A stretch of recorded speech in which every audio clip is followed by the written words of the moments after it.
Imagine um homem tão forte que podia enfrentar exércitos inteiros sozinho. Um herói lendário, temido por seus inimigos e venerado por seu povo. Mas, como muitas histórias épicas, essa também termina em tragédia. Essa é a história de Sansão, o maior herói de Israel, e de como ele perdeu tudo nas mãos de uma mulher sedutora.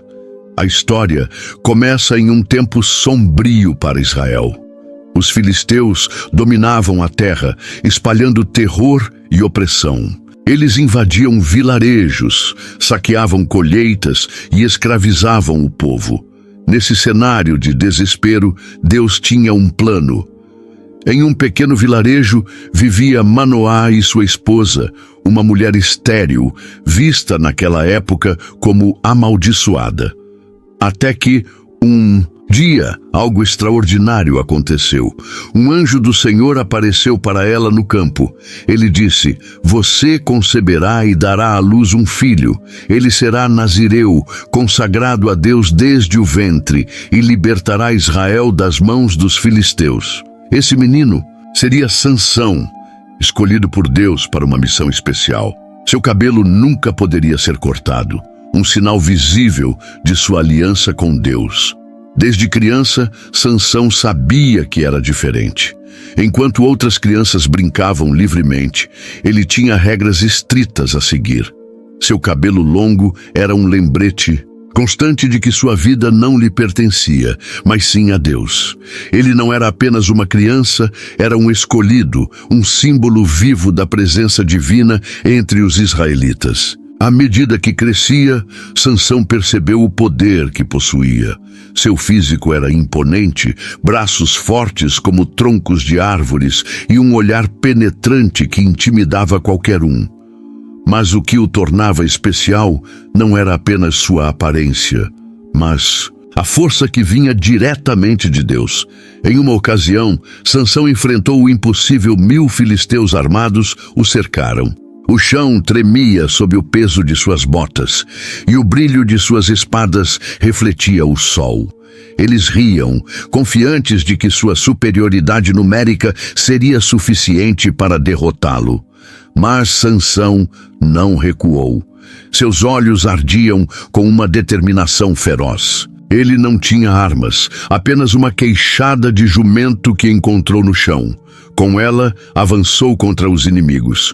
O primeiro golpe foi devastador, derrubando um soldado como se fosse uma folha seca.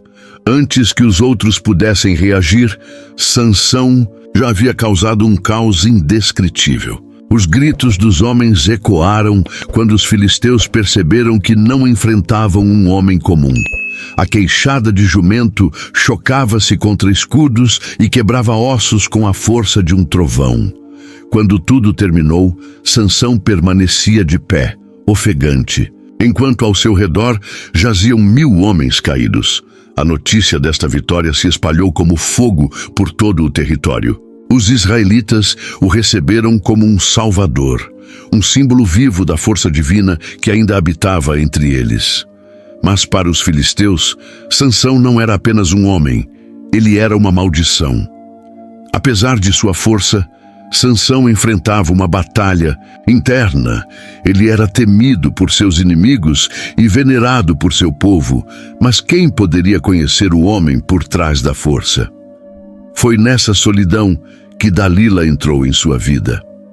Ou talvez tenha sido nessa solidão que Sansão permitiu que ela cometesse o erro que ele lamentava profundamente. Dalila não se parecia com ninguém que Sansão já havia conhecido. Não era apenas sua beleza, embora esta fosse tamanha que parecia que o sol brilhava apenas para iluminá-la. Havia algo mais nela, um mistério em seus olhos, um magnetismo que até mesmo Sansão, o homem que enfrentava exércitos sem hesitar, não conseguiu resistir. Pela primeira vez, ele se sentiu vulnerável. Mas quem era Dalila de verdade? A Bíblia não revela muitos detalhes sobre sua origem ou motivação. Teria sido apenas uma mulher movida pela ganância, atraída pelas promessas de prata dos líderes filisteus? Ou foi pressionada, temendo sofrer consequências se não cooperasse. Talvez Dalila não visse em Sansão um homem, mas um meio de alcançar poder e segurança. Dalila era astuta. Ela soube explorar as fraquezas emocionais de Sansão como nenhum outro inimigo havia feito. Para Sansão, Dalila parecia ser a única pessoa que não o via como um guerreiro ou uma arma. Ela o tratava como um homem, com suas dores e fraquezas. Ele encontrou consolo em seus braços, mas não sabia que aquele consolo era uma armadilha cuidadosamente preparada. No começo, Dalila não perguntou nada sobre o segredo da força de Sansão. Esperou o momento certo para conquistar sua confiança, aproximando-se com sutileza. Quando percebeu que Sansão estava completamente apaixonado, começou seu ataque. Sansão, você é tão forte, mas e se um dia não fosse? Há algo que possa enfraquecê-lo? A pergunta era simples, quase inocente, mas Sansão sentiu algo estranho. Ele riu virando a cabeça. Se me amarrassem com 7 cordas de arco frescas, eu seria tão fraco quanto qualquer outro homem. Naquela noite, enquanto Sansão dormia, Dalila colocou em prática o que ouvira. Amarrou-o com cordas de arco frescas e chamou os filisteus. Mas Sansão rompeu as cordas como se fossem fios de cabelo. Dalila tentou novamente, desta vez com cordas novas que nunca haviam sido usadas. Mais uma vez, Sansão se libertou facilmente. As cordas se romperam como fios frágeis, e os filisteus fugiram aterrorizados. Mas Dalila não desistiu. Insistiu, manipulou e apelou ao coração de Sansão. Finalmente, jogou sua última carta. Chorou, acusando-o de não amá-la realmente. Se me ama, por que não confia em mim? Por que não me diz o que realmente te faz forte? Cada lágrima, cada palavra foi calculada para atingir Sansão onde mais lhe doía no coração. Numa noite fatídica, Sansão finalmente cedeu. Minha força não vem de mim, vem de Deus. Meu cabelo nunca foi cortado, porque é o sinal do meu voto com ele. Se me cortarem o cabelo, minha força desaparecerá e serei como qualquer outro homem. Dalila ouviu atentamente. Não mostrou nenhuma reação, apenas sorriu. Esperava que Sansão adormecesse profundamente. Então, chamou um homem para cortar suas tranças, uma a uma. Quando Sansão acordou, sentiu que algo estava errado. Os filisteus estavam lá prontos para capturá-lo. Tentou reagir, mas seu corpo não respondeu. O homem que havia derrotado exércitos agora estava fraco e indefeso. Os filisteus levaram Sansão para Gaza, a fortaleza de seus inimigos. Ali começaram sua humilhação. Primeiro, arrancaram seus olhos, um gesto cruel e simbólico. Queriam que ele nunca mais visse a luz do dia, nem a terra que havia jurado proteger. Depois, o obrigaram a trabalhar em um moinho, girando uma pesada roda como um animal. Mas no cativeiro, algo mudou. Privado da luz do dia, Sansão começou a ver de uma maneira que nunca antes tinha experimentado. Compreendeu que sua verdadeira força nunca esteve em seus músculos, nem em seu cabelo, mas na presença de Deus em sua vida.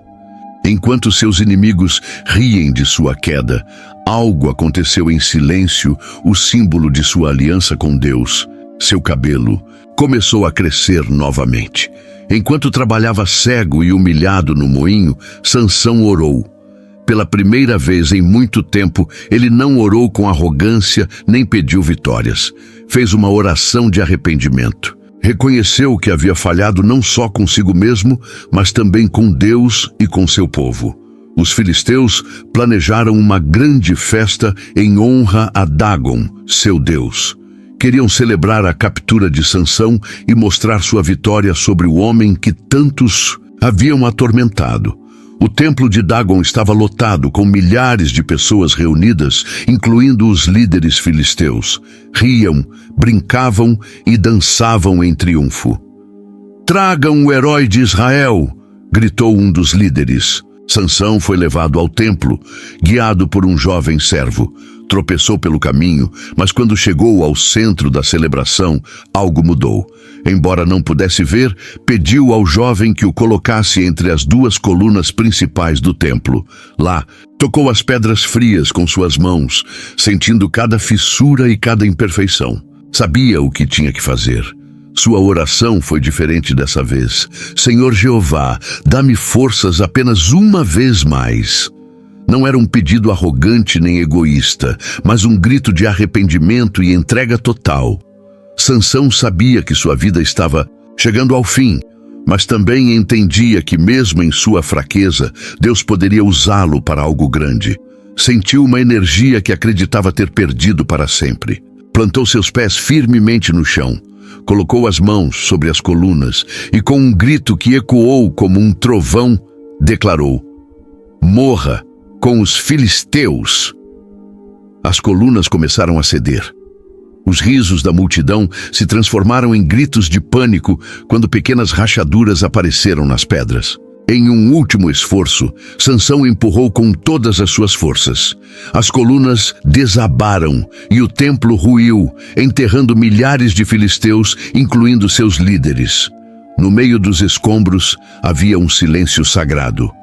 O sacrifício de Sansão não foi apenas uma vitória militar, mas um ato de redenção. Em sua queda, Sansão cumpriu o propósito que Deus lhe dera desde o começo. Em sua fraqueza, encontrou a verdadeira força. Seu sacrifício segue sendo um lembrete eterno do poder de Deus para usar até nossos momentos mais sombrios para cumprir seu propósito. E você, o que aprendeu com essa história? Será que Dalila agiu por ganância ou por medo? E o que Sansão nos ensina sobre força e vulnerabilidade? Deixe sua opinião nos comentários. Se essa história te impactou, não se esqueça de se inscrever no canal O Verso Sagrado. Junte-se a nós nessa missão de explorar as histórias mais incríveis da Bíblia. Que Deus te abençoe abundantemente.